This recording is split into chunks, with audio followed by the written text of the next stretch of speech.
Okay, तो नमस्ते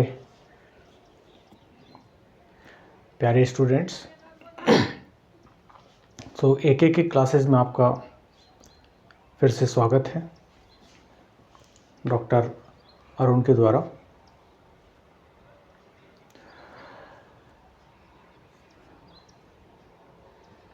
इससे पहले हमने जो पार्ट 1 था, स्ट्रक्चर ऑफ एटम्स, परमाणु की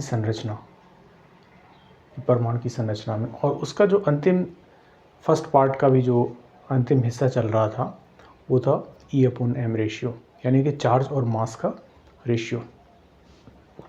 तो जो चार्ज और मास का रेशियो था वो थॉमसन ने दिया था, राइट। तो थॉमसन ने जो दिया उसने कहा कि 1.758820 इंटू 10⁻11 कूलम्स पर किलोग्राम जो है, this is the E/m ratio. ये थॉमसन ने दिया था। उसके बाद में जो आर मिलिकन थे, उन्होंने जो है 1868 से 1953, यानी समझ लीजिए बहुत पुरानी बात है, तो उस समय उन्होंने जो है तेल और बूंद का एक प्रयोग किया, और उसके बाद उन्होंने बताया कि इलेक्ट्रॉन पर जो आवेश होता है that is 1.6 into 10⁻⁻19 Coulomb's. Okay, तो अगर मुझे आवेश पता है 1.6 इंटू 10⁻⁻19 कूलम्स, और अगर मुझे E/me पता है कि that is the charge upon mass ratio of the electron, so that was the 1.758820 into 10⁻11 Coulomb's पर किलोग्राम।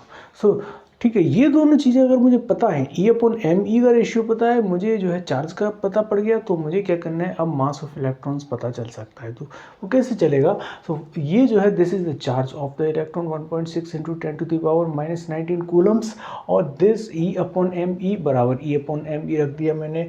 अब इस E को मैंने नीचे पहुंचा दिया, तो 1/me बराबर E/me इंटू E, ठीक है। फिर उसके बाद में इसको मैंने पलटा, तो me का मान ले लिया, me का मान आ गया me इंटू E/e। सो me बराबर इस me को इस e के नीचे रख दूंगा, तो E/me। सो E/me, ये जो चीज़ e का मान मुझे पता है, दैट इज e का मान कितना है, 1.6 इंटू 10⁻11 10⁻⁻19 कूलम्स, ये जो है E का मान है। और जो E/me का जो मान था वो कितना था, 1.758820 इंटू 10⁻11 कूलम्स पर किलोग्राम, राइट। तो ये सी से सी कट होगा और ऊपर क्या पहुंच जाएगा, किलोग्राम, राइट। तो इलेक्ट्रॉन का जो वेट है वो किलोग्राम में पता करने की कोशिश कर रहे हैं, तो बड़ी अजीब सी बात है। इलेक्ट्रॉन नहीं हुआ, कोई बहुत बड़ा ऑब्जेक्ट हो गया। तो इस तरीके से जो अपन ने कर दिया E/me, सो 1.6 इंटू 10⁻⁻19 कूलम्स अपॉन जो 1.758820 इंटू 10⁻11 कूलम्स पर किलोग्राम। यहाँ अपन पहुँचाएंगे इसको, जो ऊपर नीचे पहुँचाएंगे तो उसकी जो वैल्यू आएगी दैट इज़ द 9.1094।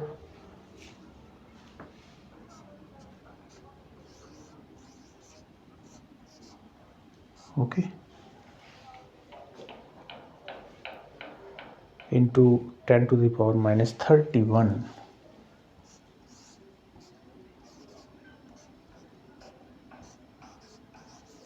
ठीक है, ये क्या चीज़ है,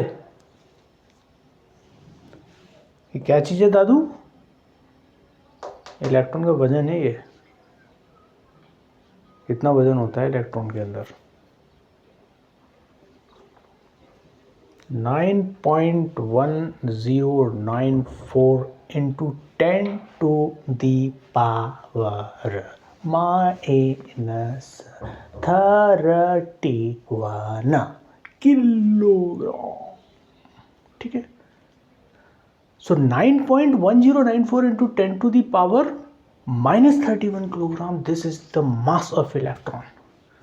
तो इलेक्ट्रॉन के अंदर भी मास होता है।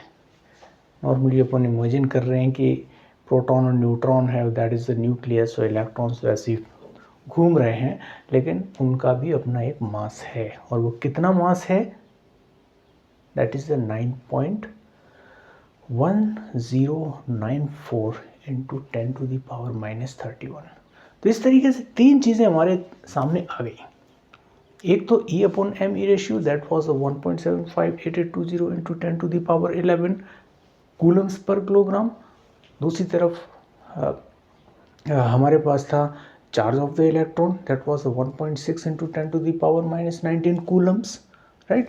अभी हमें पता चल गया mass, and that is the 9.1094 into 10 to the power minus 31 kilogram. Kilo, ठीक है, not gram, not milligram, not microgram, not nanogram, not picogram, not femtogram, kilogram। 9.1094 into 10 to the power minus 31 kilogram, this is the mass of electron। okay, so अब देखते हैं जो मिल्कन की तेल बूंद की विधि, आखिर उसने क्या किया। जो किल्नर साहब ने जो है क्या किया था, ये हमें देखना है कि मिल्कन साहब ने जो है 1800 समथिंग में वो काम कर डाला था, आवेश पता करना इलेक्ट्रॉन का, राइट। काफ़ी समय हो गया, हाँ, लेकिन ये है कि बहुत ज़्यादा समय तो नहीं हुआ है, अभी 200-300 साल पुरानी बात है, क्योंकि बहुत पुरानी बात भी नहीं कह सकते अपन, और इनफैक्ट कहें तो बहुत नई बात है, क्योंकि इतने कम समय में टेक्नोलॉजी तो कहाँ की कहाँ पहुँच गई। तो मिल्कन की तेल की बूंद विधि जो थी, इस विधि में कणित्र द्वारा, कणित्र मतलब एटमाइज़र, उत्पन्न कुहासे के रूप में तेल की बूंदों को कंडेंसर के ऊपर की प्लेट में उपस्थित छोटे से छिद्र से गुजारा गया था, राइट। तो कंडेंसर था और उसके ऊपर जो प्लेट थी, और उस प्लेट में छोटे छोटे छिद्र थे, वहाँ से उस कुहासे के रूप में तेल की बूंदों को एटमाइज़र द्वारा उत्पन्न उस तेल की बूंदों के कुहासे को कंडेंसर के ऊपर रखी हुई प्लेट के छिद्रों में से गुजारा गया था। छिद्र में से गुजार रहे हैं किसको? तेल की बूंदों को छिद्र में से गुजार रहे हैं, और वो एटमाइज़र से। एटमाइज़र का काम क्या होता है कि वो चीज़ को एटम्स में कन्वर्ट कर, मतलब इतना छोटा पार्ट कर देती है चीज़ का एटमाइज़र। तो इस तरीके से मुझे कुछ जैसे एटॉमिक एब्जॉर्प्शन वगैरह ये होते हैं, तो यहाँ भी एटमाइज़र जो है ना, तो कितना बढ़िया चीज़ है, ठीक है। मात्र 1000 रुपये में मिलती है, अपने चौराहे पे ही मिल जाएगी आपके। सो एटमाइज़र जो है उसका काम क्या है कि उसको कुहासे में, तेल की बूंदों का कुहासे में परिवर्तित कर दिया, और कुहासे में परिवर्तित करके फिर क्या किया, एक प्लेट थी, उस प्लेट के छिद्रों में से उस तेल की बूंदों को के कुहासे को गुजारा गया। तो यहाँ से ये कुहासा निकल रहा है, तेल की बूंदों का कुहासा इस छिद्र में से, इस प्लेट में से उसका कुहासा निकल रहा है तेल की बूंदों का, जिसको एटमाइज़र के द्वारा उत्पन्न किया गया है उस कुहासे को। और यहाँ पर एक नीचे जो है वो कंडेंसर लगा हुआ है, लाइक ऐसे।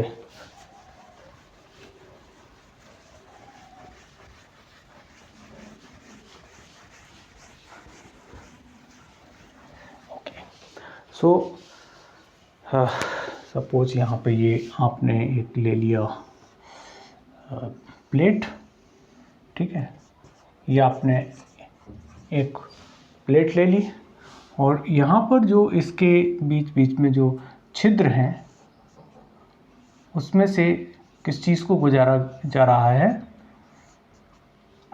किस चीज़ को गुजारा जा रहा है, तेल की बूंदों के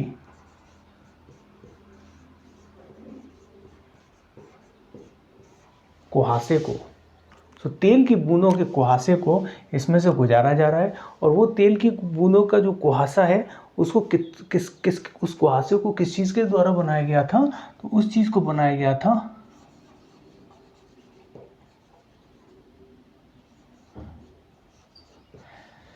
एटमाइज़र के द्वारा, जिसको हम कणित्र बोलते हैं, राइट। कणित्र मतलब कण जैसी चीज़ में कन्वर्ट करने वाला उपकरण है एटमाइज़र। और यहाँ पर जो है एक मैंने ले लिया है, दिस इज द कंडेंसर, जिसको हम संघनित्र बोलते हैं, क्योंकि कंडेंसर का काम क्या है, संघनन करना है। कोई ऐसी चीज़ है उसको यूं ला देना, जैसे ऐसे ऐसे करके लाइट जा रही है तो यूं कंडेंस कर देगा, इस तरीके से संघनन कर देगा, राइट। तो इन बूंदों के नीचे की ओर गति को माइक्रोमीटर युक्त दूरबीन के द्वारा देखा गया, राइट। तो इस तरह से ये जो बूंदें इस तरह निकल रही थी उसको किसके द्वारा देखा गया, एक माइक्रोमीटर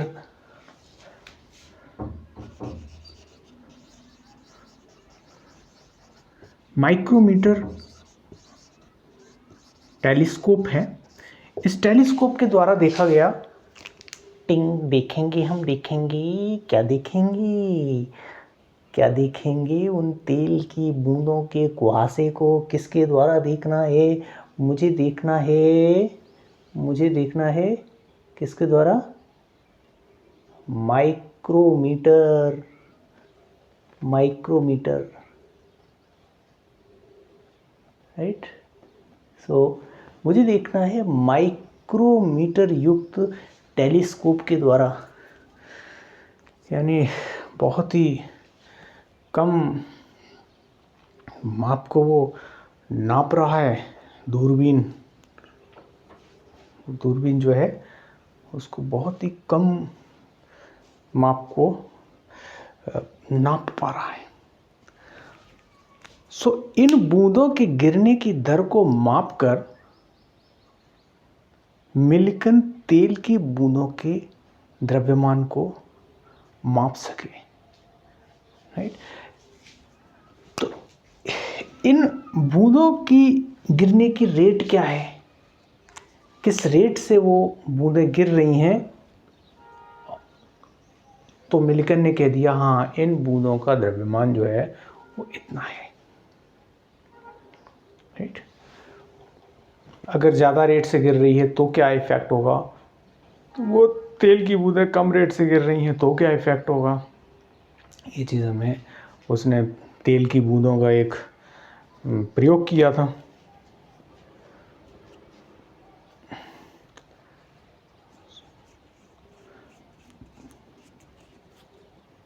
सो कक्षक के अंदर की वायु को एक्स किरण पुंज प्रवाहित करके आयनित किया गया, राइट। तो ये हो गया सपोज कक्षक या कक्षक। ठीक है, यहां पर क्या किया, जो इस कक्षक में एक्स किरण पुंज को प्रवाहित कर आयनित किया गया। मतलब इसकी जो वायु है, इस कक्षक के अंदर जो एयर भरी हुई है, ठीक है, इस एयर को क्या करेगा, ये जो एक्सरे है वो क्या करता है, आयनाइजेशन कर देता है। और सिर्फ यही नहीं, इसको ह्यूमंस की बात की जाए, एनिमल्स की बात की जाए, तो ये एक्सरे जो है वो म्यूटेशंस क्रिएट कर देता है। तो वहाँ पर वो डीएनए के अंदर आयनाइजेशन कर देता है। तो ये जो एक्सरे है, एक्सरे किरण पुंज जो है वो वायु को आयनाइज कर रही है इस कक्ष के अंदर, राइट।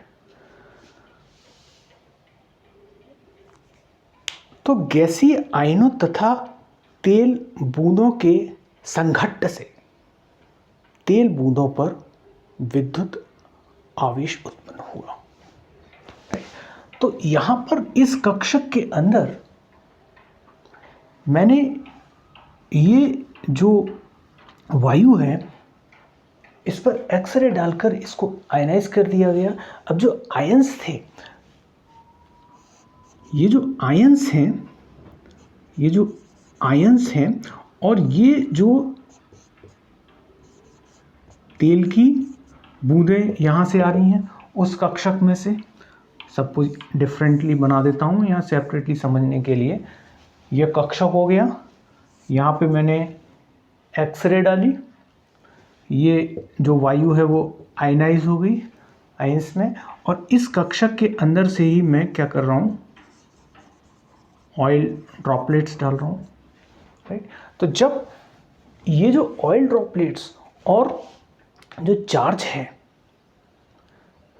उनके बीच में जब संघटन हुआ, ऑयल ड्रॉपलेट्स और चार्ज के बीच में जब संगठन हुआ, जब चार्ज आ रहे थे और ये एटमाइजर के द्वारा उत्पन्न तेल की बूंदों की कुहासा आ रहा था और इधर से चार्ज आ रहा था, तो ये जो चार्ज था ना, जब इससे यहाँ टकराएगा ढिशम, ये कौन सी थी, तेल की बूंद की कुहासें, इस पे भी चार्ज आ गया, इस पे भी चार्ज आ गया, चार्ज टकराया, आयंस टकराए, इस पे भी चार्ज आ गया, राइट। इस तरह से तेल की बूंदों पर विद्युत आवेश उत्पन्न हो गया और तेल की इन बूंदों पर विद्युत आवेश एक्स किरणों द्वारा उत्पन्न अधिशोषण वाले आयनों द्वारा अपनाया गया।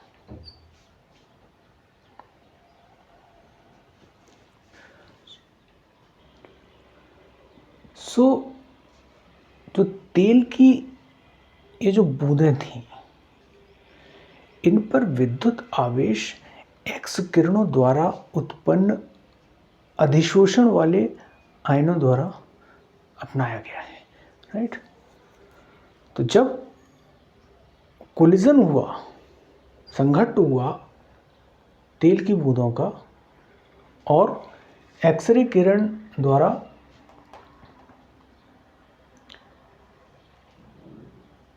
यहाँ पर उपस्थित वायु के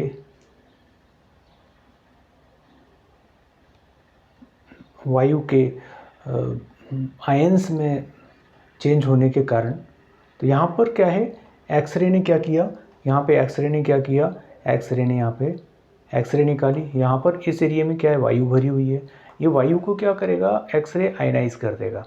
तो यहाँ पर क्या है, आयंस हैं, और ऊपर से यहाँ पे हम क्या निकाल रहे हैं, तेल की बूंदों का कुहासा। यहाँ पे हमने एटमाइजर्स लगा दिया है जिसने इस तेल की बूंदों को जो है एटम्स बहुत कुहासे में उसमें चेंज कर दिया। फिर ये एक प्लेट लगी हुई है, that is the plus plate, आवेशित प्लेट है। तो यहाँ से निकल के ये तेल की बूंदें आई और यहाँ पर जो आयंस हैं जो कि एक्सरे ने क्रिएट किए हैं, तो आयंस के बीच में और जो तेल की बूंदों के कुहासे के बीच में जो है संघट्ट होगा, तो उसके कारण से जो है वो जो तेल की बूंदें हैं वो आवेशित हो जाएंगी, राइट। इस तरीके से जो मिल्कन है वो एक प्रयोग कर रहे थे तेल की बूंदों का, जिससे उन्होंने देखा कि उसका मैग्नीट्यूड क्या होता है विद्युत आवेश का, और विद्युत उसके बीच में रिलेशन क्या है, विद्युत आवेश और विद्युत आवेश के मैग्नीट्यूड में क्या रिलेशन है, राइट। ये देखते हैं। तो तेल की इन बूंदों पर विद्युत आवेश एक्स किरणों द्वारा उत्पन्न अधिशोषण वाले आयनों द्वारा अपनाया गया है। दोनों का कोलिजन हुआ है, आयंस का और किसका, तेल की बूंदों का। तो तेल की बूंदों और आयंस के बीच में जो है कोलिजन हुआ है। ये आयंस जो है इन्होंने तेल की बूंदों को आवेशित कर दिया है, राइट। तो कोलिजन होता है, यहाँ भी ऐसे कोलिजन करके ऐसे अपन लेते हैं ना, कागज़ दो चार ऐसे आ जाते हैं, आवेशित चार्ज हो जाता है।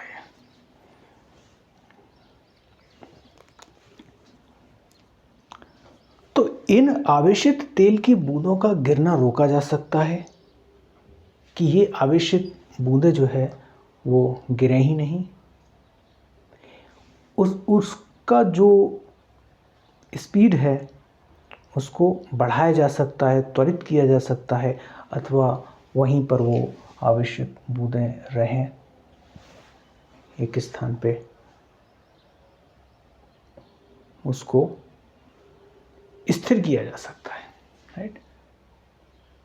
तो आए ही ना वो भी कर सकते हैं, उसकी स्पीड बढ़ा देंगे वो भी कर सकते हैं, और एक जगह ही स्थिर बने रहें वो तेल की बूंदें वो भी कर सकते हैं, राइट। तो ये बूंदों पर आवेश और प्लेट पर लागू वोल्टता की ध्रुवणता और प्रबलता पर निर्भर करता है, राइट। तो उसकी पोलैरिटी क्या है और उसकी स्ट्रेंथ क्या है, राइट। तो जितना मैं प्लेट पर यहाँ पर वोल्टेज लगाऊंगा वो डिसाइड करेगा कि ये जो तेल की बूंदें हैं उनकी जो गति है वो क्या होगी, कि इसको मैंने स्टॉप करना है इन तेल की बूंदों को, या यहीं स्थिर रखना है, या उसके गिरने की जो रेट है वो मैंने बढ़ा देना है। तो ये जो है उसके आधार पर डिसाइड करेगा कि मैंने यहाँ पर जो है जो वोल्टेज लगाया है वो कितना लगाया। ज़्यादा वोल्टेज लगाऊंगा तो वो जल्दी खींचेगा चार्ज को, राइट। इस तरीके से वो चार्ज को फास्ट खींचेगा, राइट। तो तेल की बूंदों की गति पर विद्युत क्षेत्र प्रबलता के प्रभाव को ध्यानपूर्वक मापकर मिल्कन ने यह निष्कर्ष निकाला कि विद्युत आवेश यानी कि जिसको हम बोलते हैं Q, राइट, ये हमारा विद्युत आवेश Q बराबर होता है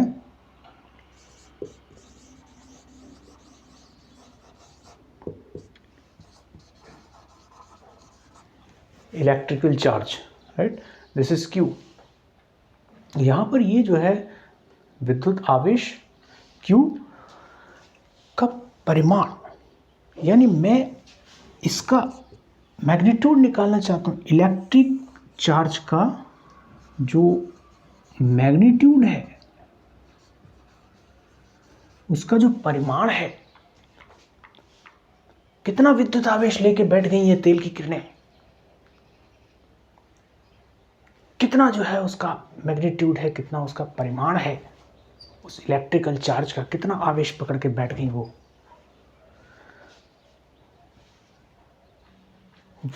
उस विद्युत आवेश का गुणांक है, यानी कि मल्टीपल है।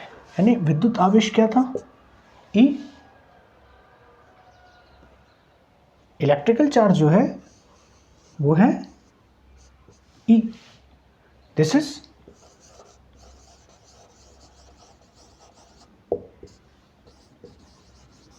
electrical charge and this is magnitude of the electrical charge. So magnitude of the electrical charge और electrical charge इन दोनों इनके बीच में किस टाइप का एक रिलेशन है, that is the Q equals NE, right. तो हमेशा एक मल्टीपल में है. इलेक्ट्रिकल चार्ज जो लगा हुआ है वो NE, अब N बराबर है सपोज 1 2 3 4, राइट. तो इस तरह से वो मल्टीपल्स में है कि जो है उसका n से जो मल्टीप्लाई हुआ है वो 1 से हुआ है, 2 से हुआ है, 3 से हुआ है, 4 से हुआ है. तो इस तरह से वो मल्टीपल्स में है. ये जो इलेक्ट्रिकल चार्ज है वो मल्टीपल्स में एक गुणांक में बढ़ेगा.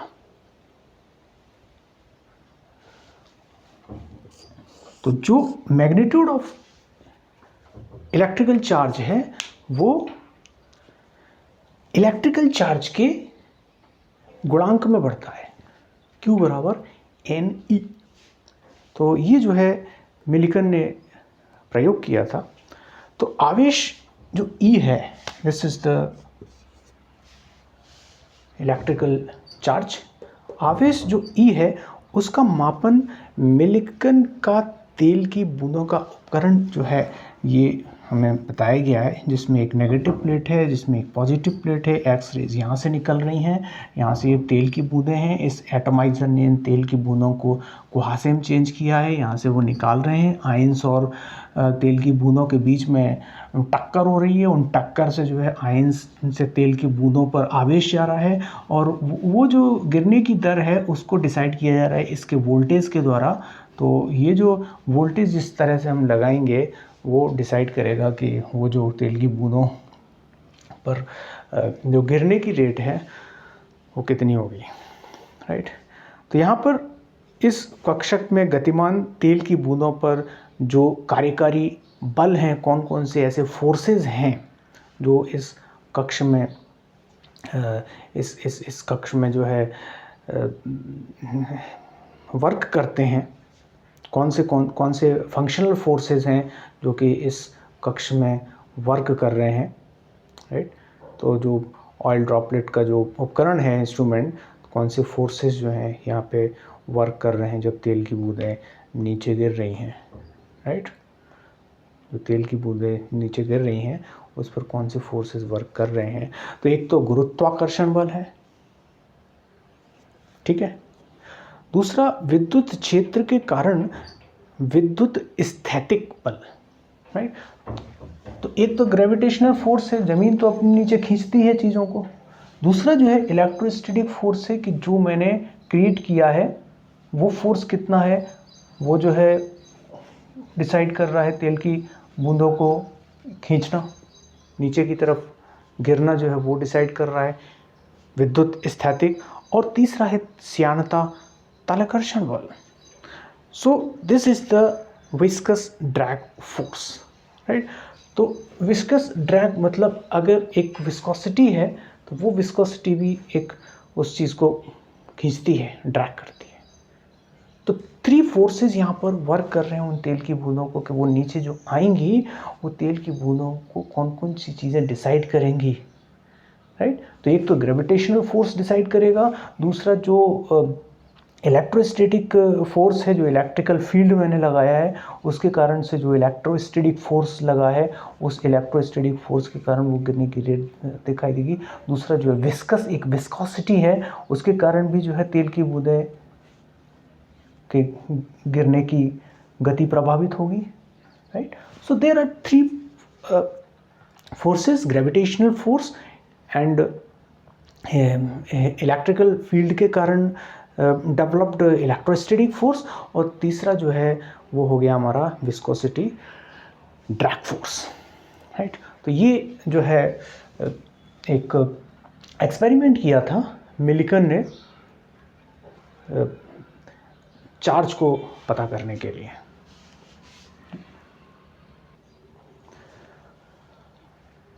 अब इस तरह से हमने देख लिया, उस पर चार्ज देख लिया 1.6 × 10⁻⁹ coulombs, e upon m e ratio देख लिया 1.758820 इंटू 10⁻11 कूलम्स पर किलोग्राम, ठीक। और उसका मास देख लिया इलेक्ट्रॉन का 9.1094 इंटू 10⁻31 किलोग्राम। तो इलेक्ट्रॉन का मुझे चार्ज भी पता चल गया, मतलब कितना आवेशित है ये भी पता चल गया, उसका मुझे मास भी पता चल गया, द्रव्यमान कितना है, और जो रेशियो है ई अपॉन एम ई यानी आवेश और मास का जो रेशियो है वो, ये सारी चीज़ें मुझे इलेक्ट्रॉन के बारे में पता चल गई, ठीक है। अब प्रोटॉन और न्यूट्रॉन की खोज। तो परिवर्तित कैथोड किरण नलिका में किए गए विद्युत विसर्जन से धनावेशित कणों की खोज हुई, जिन्हें कैनाल किरणें भी कहा जाता है। इन धनावेशित कणों के जो अभिलक्षण हैं वो कुछ अलग थे। कैथोड किरणों के विपरीत धनावेशित कण का द्रव्यमान कैथोड किरण नलिका में उपस्थित गैस की प्रकृति पर निर्भर करता है, राइट। तो किस प्रकार की गैस जो है वो कैथोड किरण नलिका में हम बहा रहे हैं, उस पर डिपेंड करेगा कि उन धनावेशित कणों का, उन धनावेशित पॉजिटिव पार्टिकल्स का मास कितना है, उसका द्रव्यमान कितना है। तो ये साधारण धनावेशित गैसीय आयंस होते हैं। तो कणों के आवेश और द्रव्यमान का अनुपात उस गैस पर निर्भर करता है जिससे ये उत्पन्न होते हैं, राइट। तो सारी चीज़ें जो है उन धनावेशित कणों का द्रव्यमान जो है वो डिसाइड करेगा गैस कौन सी है। उसके अलावा आवेश और द्रव्यमान का जो अनुपात है उस चीज़ को भी डिसाइड करेगा, कितना जो अनुपात है वो भी डिसाइड करेगा कि गैस कौन सी है।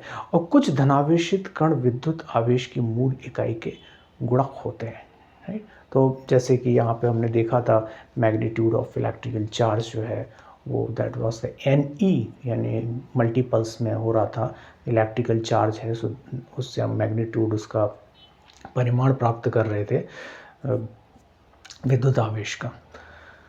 तो इस तरीके से जो धनावेशित कण है वो भी विद्युत आवेश की मूल इकाई के गुणक होंगे, जो एक यूनिट है उसके वो मल्टीपल्स में होंगे, वो गुणक होंगे जो उस धनावेशित कण पर विद्युत आवेश है। और चुंबकीय तथा विद्युत क्षेत्रों में इन कणों का व्यवहार इलेक्ट्रॉन अथवा कैथोड किरण द्वारा प्रेक्षित व्यवहार के विपरीत है, राइट। तो इस तरह से जब कैथोड किरण से मैं एक चार्ज बहा रहा था तो जो इलेक्ट्रॉन का और कैथोड किरण के द्वारा जो दिखाया गया व्यवहार है उनसे इनका व्यवहार अलग है, धनावेशित कणों का व्यवहार विपरीत है, राइट। सो सबसे छोटा हल्का जो धनायन है वो हाइड्रोजन से प्राप्त हुआ था और जिसे हम कहते हैं प्रोटॉन, राइट, यानी कि H+। सो इस धनावेशित कण का पृथक्करण और इसके लक्षण की पुष्टि सन 1919 में हुई थी। सोच लीजिए साइंस ने कितनी ज़्यादा फास्ट प्रोग्रेस की है। 1919 को गए हुए ज़्यादा समय नहीं हुआ। अगर हम बहुत हज़ारों साल के साइंस की बात करें तो जो उसका जो धनावेशित कण का जो पृथक्करण है उस प्रोटॉन का और उसका क्या लक्षण है, इस बात की जो पुष्टि है वो 1919 में हुई है। बहुत नई बात है। तो बाद में परमाणु में एक वैद्युत उदासीनकरण की आवश्यकता हुई कि उसमें जैसे मैंने नेगेटिव बात की, मैंने जो है पॉजिटिव बात की, तो मैं जो है ये भी कहूँगा कि कोई ऐसी भी चीज़ होगी जो उदासीन होगी। पड़े हुए हैं, उदासीन है, ना पॉजिटिव है ना नेगेटिव है, ठीक है, उदासीन है, न्यूट्रल। तो इस कण की खोज सन 1932 में चैडविक ने बेरिलियम पर अल्फा कणों के प्रहार से की, राइट। तो इस प्रकार से 1919 में प्रोटॉन, फिर उदासीन जो कणों की बात थी वो चैडविक ने 1932 में जो बेरिलियम होता है उस बेरिलियम पर अल्फा कणों का जो प्रहार किया, जब अल्फा कणों का प्रहार किया इस बेरिलियम पर, तो जो है वो उदासीन कण जो है वो प्राप्त हुए कि ऐसे भी कोई कण है जो उदासीन है, न्यूट्रल है। तो ये चैडविक ने पता किया था 1932 में, जब उसने बेरिलियम पर अल्फा कणों का की बौछार पाड़ी। तो जब प्रोटॉन के भार से कुछ अधिक भार वाले विद्युत उदासीन कण निर्गमित हुए, राइट, तो थोड़ा सा प्रोटॉन से थोड़ा सा ज़्यादा भार के थे ये उदासीन कण, उन्होंने इन कण को न्यूट्रॉन कहा। चैडविक ने इन कणों को न्यूट्रॉन कहा।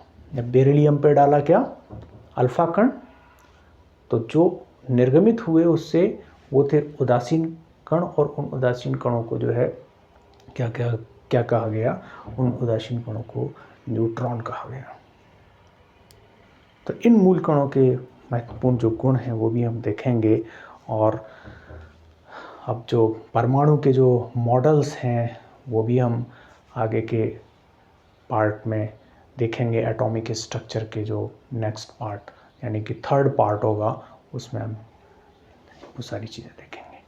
Thank you so much students, और अगर आपको कोई डाउट्स हों तो डाउट्स के लिए you can write me at my email, that is the arunmonty368@gmail.com।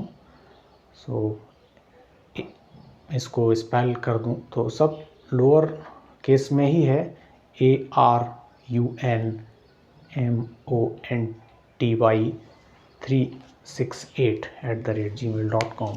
और फिर भी कन्फ्यूज़न है तो मैं लिख देता हूँ, Arun Monty, right, ARUNMONTY 368@gmail.com, right. तो आप जो है कोई भी आपके डाउट्स हैं आप इस पर भी मुझे मेल कर सकते हैं।